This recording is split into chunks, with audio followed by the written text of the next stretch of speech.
And all of this, so there's a Sorry to. lot of, oh, no problem, no problem. Hmm. So there's a lot of tech that's out there right now, and all of these technologies will have to kind of be regulated uh, with some sort of uniformity, right? So while we today are talking about regulation of cryptographic assets, but it will have to go hand in hand with regulation of AI, regulation of 3D printing, regulation of automated vehicles and drones, quantum computing, IoT devices, CRISPR, right? Like CRISPR is giving you everything, yeah, from advanced genomics to designer babies, super soldiers, synthetic biology, then designer viruses. It's a very, very different world that we may suddenly be staring at, and actually we kind of are there. Then advanced materials will open up a whole bunch of different things in the world. Then distributed energy and storage is another field that I think is very relevant. Then right now there are a lot of calls for regulation of outer space. So regulators now really need to think of cosmic regulations. It's come to that, right? And it also may not be out of place to mention that there is a Bitcoin node in low Earth orbit, which ensures that if things go a little south over here, there is still enough to seed uh, a node down here. So as a fail safe, you have a Bitcoin node in space, and it's only a matter of time till other projects start keeping their sending satellites up to have host nodes over there. So long story short is that we are right now going to face a tsunami of technology. It's going to come from all sides. We already may be experiencing it in our day-to-day lives, right? But at the same time, we are also seeing that we may be facing some form of an economic crisis. There is definitely a healthcare crisis in COVID, which has exacerbated and accentuated the economic crisis.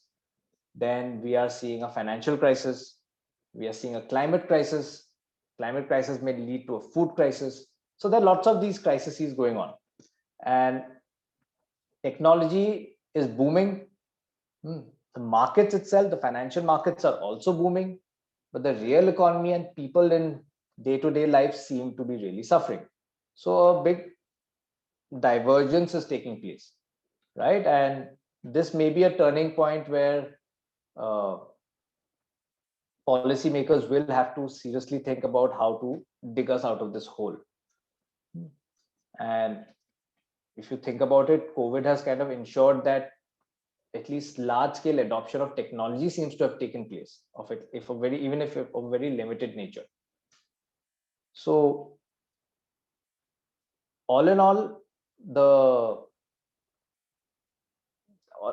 there are many technologies that today are going to impact our lives. And while thinking about how we regulate cryptocurrencies specifically, we will have to keep all of those things in mind as well. And that's why, like, that kind of brings us to my fourth point, which is the core regulatory challenges that exist. So the first challenge, I see four challenges. The first one is a complete lack of understanding and exposure. I don't think many of the regulators or policymakers are sustainably or largely, they don't have a deep understanding, or they don't even have exposure to it, to this entire ecosystem. And that is going to be a bit of a problem. So maybe you will later on need more technical people or technocrats or knowledge industry leaders to come in and kind of handhold and guide this process. Second problem, which I've already stated, is the censorship resistance nature of the entire field of public permissionless blockchains. The third is the lack of coordination between different nations. India is doing something, Nigeria is doing something, El Salvador is doing something else altogether, China is on another trip, and then Singapore, EU, USA maybe are somewhere synergized. So every nation has a different approach to how they're regulating cryptocurrencies, and that is in fact going to affect how the entire industry evolves as a whole, because ultimately cryptocurrencies, crypto assets, this entire token economy that we're seeing is a global phenomenon. it's totally not a localized phenomenon. So that's going to be a very different challenge for, let's say, the SEBI regulators or the RBI regulators, who have so far been only concerned with localized events, localized regulation. But now they will have to plug into something a lot more global and international. And the fourth problem that I see is the lack of appropriate regulatory architecture. So you will need some form of technology to aid you in regulating technology. How and what that technology looks like, it's a little early to say, but I'm sure that if enough brain power and collaboration takes place, these solutions are there to be found. And one very encouraging sign that I saw is with the TRAI using DLT to regulate unsolicited commercial communications. So all the messages that come to your phones, those that do and those that don't, all of this is now being regulated using DLT technology. And they do call it RegTech, regulatory technology. So that may be something that can be stressed and explored further. So those are the challenges, those 4 challenges. Now to conclude, finally, what would I do if I were the regulator? This is my wish list. These are my broad hopes if I were king. So number 1, set about understanding the field and the industry as a whole. Apart from the cryptocurrency, crypto asset binary, you will have to start seeing how the underlying infrastructure of encryption is taking place, its potential uses, and also be mindful of an agency's ability to enforce regulations. Because if you can't enforce the regulation, then you need to have a different way of getting what you want. So you will have to kind of keep in mind how private or public a particular project is, how permissioned or permissionless a particular project is, and lastly, like a project by project approach may also be relevant. Second thing I would suggest is RegTech regime. The PM, I think the Honorable Finance Minister already kind of hinted towards a calibrated regulation. So maybe that is something that we look at. Then a kind of more ecosystemic approach to sort of regulate everything that's to do with the post-industrial era that we're looking at, the fourth industrial era, or whatever this world is that we're going into. That may be something that will require new ministries, because a ministry by ministry, department by department approach, I don't see how that's going to work. You will need to come up with something new. Then figure out how to do a balancing act. This is going to be a big challenge, because on one hand, you will have to balance the constitutional right of citizens, because many citizens may be using cryptographic tokens and the crypto economy as a whole to earn their money, especially in today's day and age where you are having major unemployment and other issues. So let's say somebody's trading, buying and selling, then somebody's creating NFTs, somebody's selling NFTs. Many people may be saving their cryptographic assets through DeFi networks and DeFi projects. Then you have this concept of airdrops, which is kind of like dividends, but not really. Like, I earned some money by writing on a platform called Steemit, and when people like your writing, your likes get converted into a kind of token, and I earned a little bit of money from that. So that's an earning, right? Then there's a Web 3.0 browser called Brave. So Brave gives you tokens for watching ads. So that's one way to make money. Then anybody, like I mentioned, storage and file storage earlier, FIL. These are 2 distributed projects for storage. So if I rent out my hardware to these platforms, I will earn money from that. And the last and most old and faithful way of making money from this entire industry is mining. So that's something that I can do. So these are all different ways of making money in the digital industry today. And this is just the tip of it. A lot more will eventually come out, right? And we are definitely seeing an era where the physical economy is visibly failing. So the digital economy may actually step in to fill the void.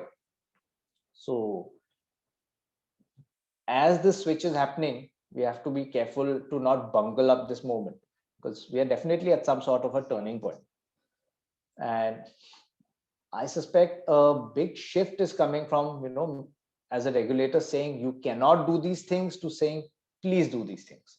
Because, you know, uh, once you understand that certain things can't be regulated and you ought not to ban it, then you fall back on a little bit of humility and incentivization based regulation, right? So there are certain regulators abroad that I think it is EU, I think, was doing something where they were trying to study game theory to make regulations uh, so that people are incentivized to do the to do compliant things. And once you have enough people incentivized in the right manner, then you completely, it may be possible to avoid whatever mischief that you're trying to avoid. Then if I were a regulator, I would go hammer and tongs trying to establish a very robust tech environment. I mean, we need all our programmers, we need our entrepreneurs, we need our interdisciplinary thinkers, we need government funding for a lot of the things that are taking place and will be required. No tech can survive without government funding and support.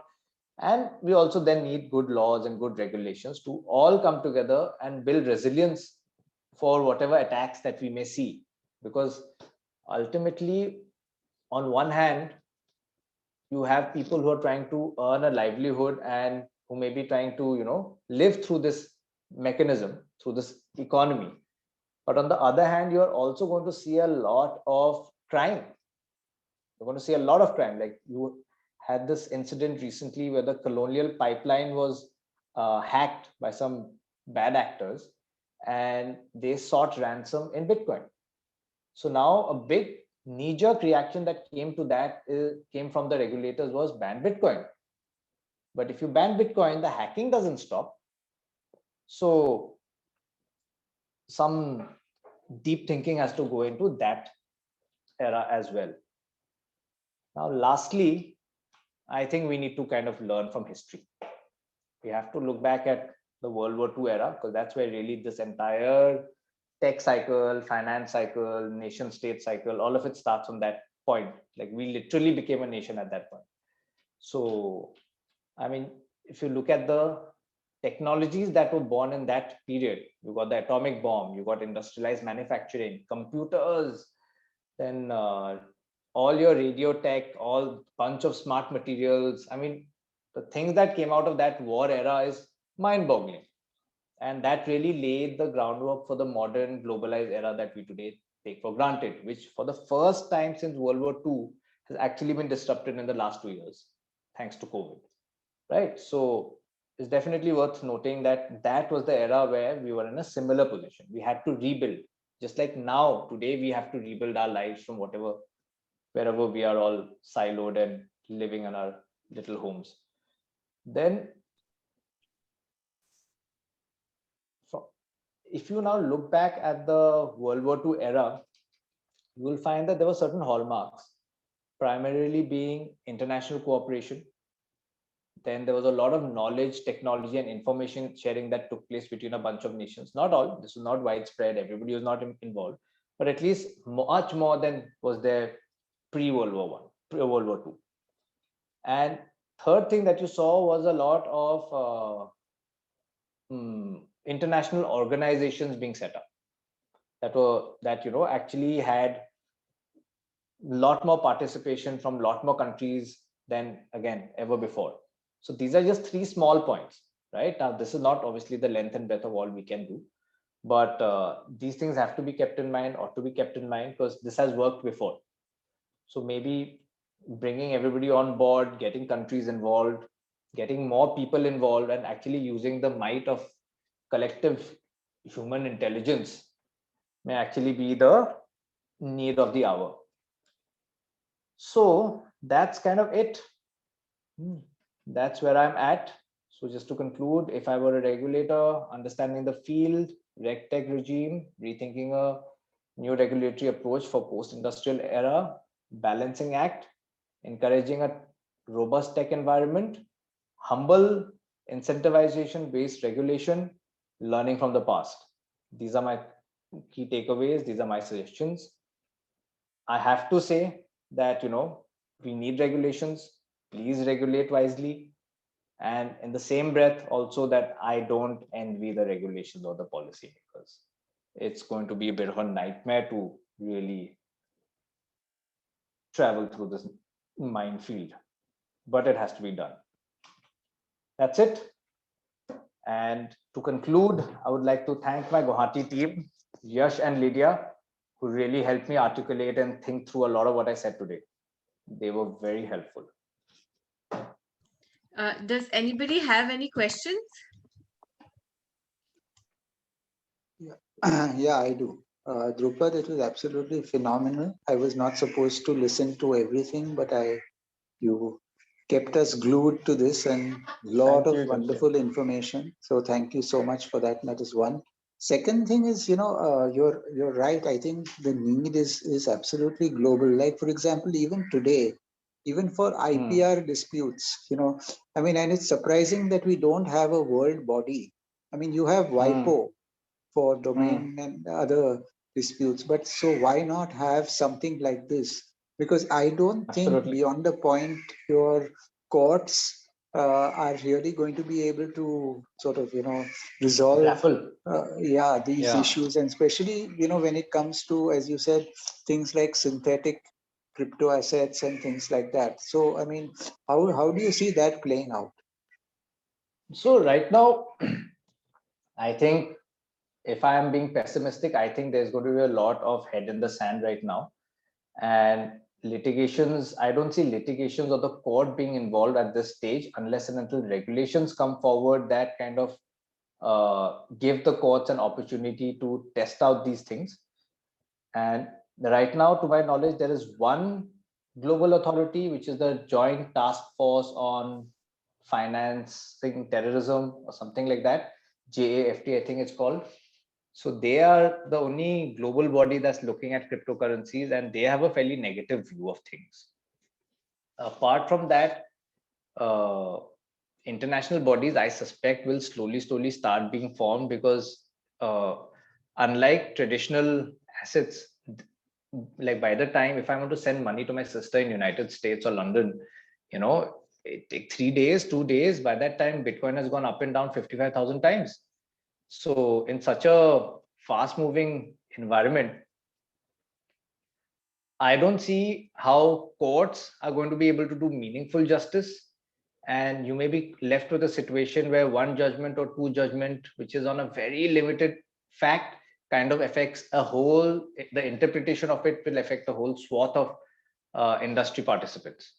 So that's my pessimistic view. Optimistically, if the slightly more, what would you say, global north takes the initiative, and they seem to be really actually ahead of the curve on this a little bit, because America not so much, but definitely Japan, Geneva, which is your Switzerland, parts of EU, your Estonia and stuff, some island nations here and there, and Singapore, I mentioned, Japan. So yeah, so these guys actually they are being fairly proactive about things. So I suspect that some form of international cooperation is something that will be the need of the hour. But right now, we are absolutely in the dark. As I said, patchwork of regulation, not even regulation, patchwork of views is what we have.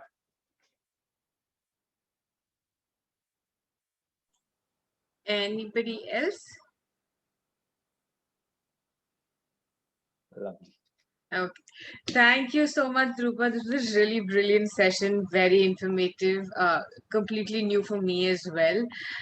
So thank you so much, and thank you everyone for taking out time on a Sunday, for this session. Thanks, Thank everyone. you. Thanks, everyone. Bye.